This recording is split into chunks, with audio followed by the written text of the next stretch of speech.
नमस्ते। यो बाहुबलीको सीन तपाईले हेर्नु भएको होला, एकचोटि फेरि एकचोटि हेर्नुस्।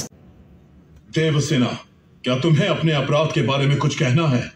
किसी सुनवाई के बिना ही मुझे हथकड़ियां पहना दी गई और पहले ही निर्णय हो चुका है कि मैं अपराधी हूँ। ये कहाँ का न्याय है? तुम निर्दोष साबित होने तक अपराधी हो, यही माहिष्मति का दंड विधान है। आदिवासी भी जिन्हें घिनौना समझते हैं उन तौर तरीकों को आप दंड विधान कहते हैं, तो ऐसे दंड विधान को आग लगा दीजिए। अहिले बाहुबली फेरि रिलिज भएको रहेछ, रिलिज भएको रहेछ कम्बिनेसन गरेर।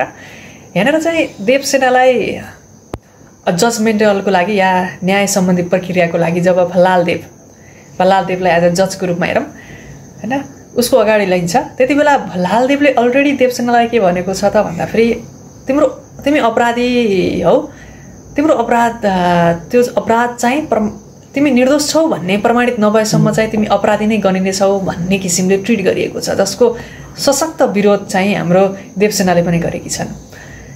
यसले चाहिँ मलाई चाहिँ के भर्खरै के कुराको याद दिलायो भन्दाखेरि एउटा जजमेन्टल, हामीले चाहिँ जज गर्दाखेरि कुनै पनि व्यक्तिलाई जज गर्दाखेरि या न्यायाधीशहरूले विशेष त कसैलाई जज गर्दाखेरि के हुन्छ त भन्दाखेरि दुईवटा वेबाट चाहिँ जान सकिन्छ।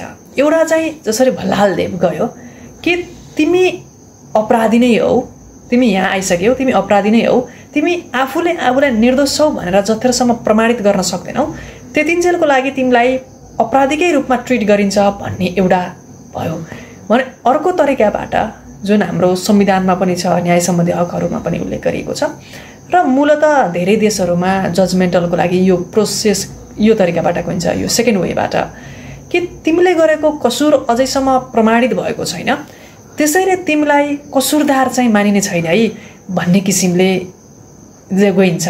हाम्रो संविधान पनि यो किसिमले गइरहेको छ।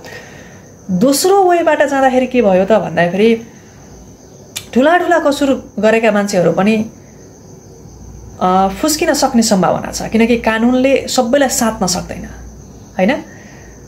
अनि अर्को चाहिँ के भयो त भन्दाखेरि यसमा चाहिँ यसको कन्ट्राडिक्सनमा या यसको चाहिँ यो किन यो मान्यता राखिन्छ त भन्दाखेरि कानुनमा एउटा अर्को मान्यता पनि छ कि हजारौं अपराधीहरू बरु छुटुन्, एउटा निर्दोष चाहिँ अपराधी या एउटा निर्दोषले चाहिँ नगरेको अपराधको दोष भोग्न नपरोस् भन्ने छ। त्यो किसिमले हेरिन्छ र त्यो किसिमले हेर्दाखेरि पहिलो भन्दा दोस्रो मेथड अर्थात् कसुर प्रमाणित नभएसम्म तिमीलाई कसुरदार मानिने छैन भन्ने हिसाबले हामी ट्रिट गरिन्छ। अब यसमा पनि हाम्रो सरकारवादी मुद्दा हुने अनि फौजदारी मुद्दाहरू हुने यो हिसाबले पनि ट्रिट गरिएको हुन्छ।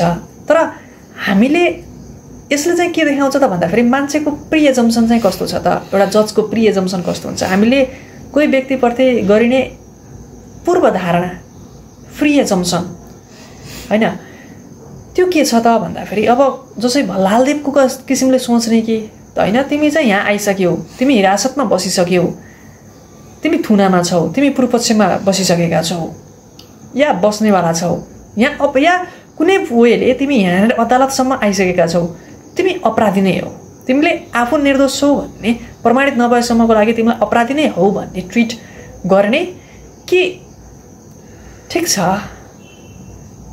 तिम्रो कसुर अझैसम्म प्रमाणित भएको छैन, तिमीलाई चाहिँ निर्दोषकै रूपमा ट्रिट गर्ने भन्ने। अब यो मैले जुन भनेको छु यो मौलिक हकमा उल्लेख भएको छ। यो मौलिक हक भनेको यस्तो हक हो, हाम्रै संविधानमा पनि व्याख्या गरिएको छ कि मौलिक हकमा कुनै पनि किसिमको बाध्यता आयो भने या कुनै किसिमको कन्ट्राडिक्सन आयो भने या त्यसलाई संकुचित गर्ने निर्णय भयो भने त्यसका विरुद्धमा हामीले सर्वोच्चमा रिट हाल्न सकिन्छ भन्ने कुराहरूको उल्लेख गरिएको छ। यो यति कुरा सम्झिएँ मैले, यही कुरा हेर्दै थिएँ अनि यो बाहुबलीको यो सिन देख्दा बित्तिकै यो कुरा सम्झिएँ। त्यसैले हामीले हाम्रो प्री एजम्पसन कसो बनाउँछौँ र कोही व्यक्ति हिरासतमा छ, कोही व्यक्ति पूर्वपक्षमा छ भने उक्त व्यक्तिलाई कसरी ट्रिट गर्ने भन्ने त प्री एजम्पसन प्री माइन्डसेट त हाम्रो हो नि त हैन। हामीले आफ्नो माइन्डसेट कस्तो बनायौँ भन्ने कुराले हामीले कतिको खुल्ला हृदयले स्वागत गर्न सक्छौँ या त्यसलाई लेख्न सक्छौँ, किनकि द्वेष राग र ईर्ष्याबाट माथि उठेर मात्र जज हुने कुरा हो। अब संसारको धेरै जसो ठाउँमा चाहिँ के हुन्छ त भन्दाखेरि जजहरूको चाहिँ के हुन्छ त भन्दाखेरि सिलेक्सन हुन्छ, इलेक्सन त हुँदैन। तर नेपालमा चाहिँ यस्तै छ। नेपालमा यो जुडिसियरीको बारेमा चाहिँ थप पछि एउटा सिरिज ल्याएर आउँला। अहिलेलाई चाहिँ यो बाहुबलीको यति सिन टिकटकमा हेर्दै गर्दाखेरि यति सिन सम्झेँ अनि यति कुरा भने। यसमा धेरै धेरै पार्टहरू छन्। यसमा तपाईँले चाहिँ युट्युबमा चाहिँ थुप्रै भिडियोहरू देख्न सक्नुहुन्छ यो प्री एजम्सन, यो प्री जजमेन्ट अनि यो जुडिसियरी प्रोसेसहरूको बारेमा चाहिँ हैन। Thank you.